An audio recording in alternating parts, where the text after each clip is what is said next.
Para sa GMA Integrated News, Mab Gonzalez, nakatutok, 24 oras.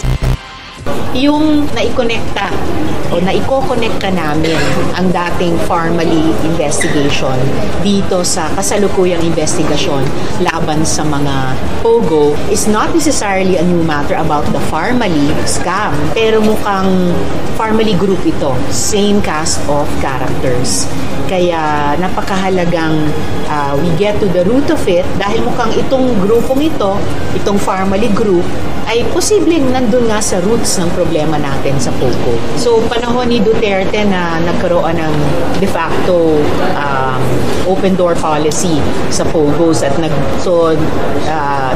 nako-confront tayo hanggang ngayon ng napakaraming masamang epekto. So, habang sinusundan namin itong investigasyon laban sa POGO at lumitaw na nga yung koneksyong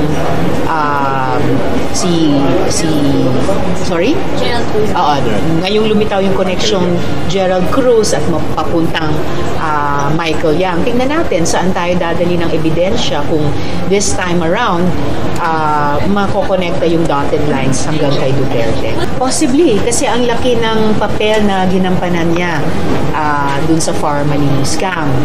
At kung parehong Farmally group ay nandito rin pala sa POGO, so posible, malaki din ang papel niya dito. At alamin namin sino pa ba yung malalaking tao, posibleng pati sa gobyerno, ay bahagi din dito sa POGO tulad noon sa Farmally.